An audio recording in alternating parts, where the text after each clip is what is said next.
परशुराम आर्थिक विकास महामंडळासाठी सरकारने अर्धा डझन अधिकारी नेमले, मग बाकीच्यांचं काय? रोहित पवारांचा सवाल. तर परशुराम महामंडळाच्या नियुक्त्या कायद्यानुसारच, विरोधकांना पोटदुखी का? फडणवीसांचा पलटवार.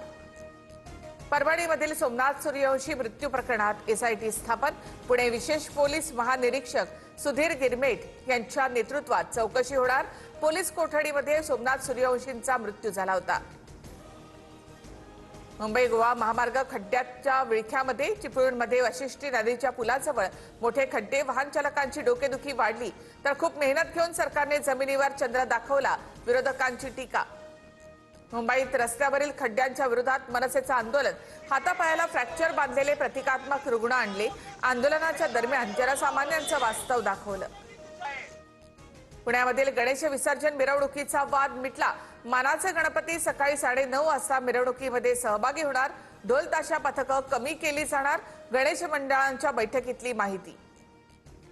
एसटी कर्मचाऱ्यांना पुढील महिन्याचा पगार गणेशोत्सवाच्या पूर्वीच मिळण्याची परिवहन मंत्र्यांच्या हालचाली. वित्त विभागाकडून निधी आल्यास सोमवारी किंवा मंगळवारीच एसटी कर्मचाऱ्यांचे पगार होण्याची शक्यता. अतिवृष्टीमुळे वाशिममध्ये 350 गावातील 4,11,000 एकर शेती पाण्याखाली. शेकडो घरांची पडझड. 35 जनावरांसह हजारो कोंबड्या दगावल्या. सरकारकडे मदतीची मागणी. पंढरपूरमधील चंद्रभागा नदीकडे जाणारे सर्व घाट पाण्याखाली. नदीकाठच्या 250 कुटुंबांचं स्थलांतर. शेती पिकांचं नुकसान. उजनी आणि वीर धरणातून 1,95,000 क्युसेक्सना विसर्ग सुरू. नदी धोकादायक पातळीवर.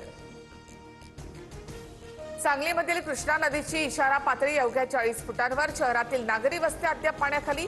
नदीकाठच्या भागात भीतीचं वातावरण. आता क्रिकेट आणि रक्त एकत्र दिसेल. भाजपाचं देशप्रेमाचा ढोंग क्रिकेटच्या मैदानामध्ये उघडं पडलं. मोदी शहांचा बुरखा फाटला. भारत पाकिस्तान क्रिकेट सामन्यावरून राऊतांचा हल्लाबोल. भटक्या कुत्र्यांना निवारा केंद्रात टाकण्याच्या निर्णयाला स्थगिती. नसबंदी करून निवारा केंद्रातील सर्व कुत्र्यांना सोडा. सुप्रीम कोर्टाचे आदेश. सार्वजनिक ठिकाणी कुत्र्यांना खाऊ खाण्यावर बंदी. वेगळी सोय केली जाणार.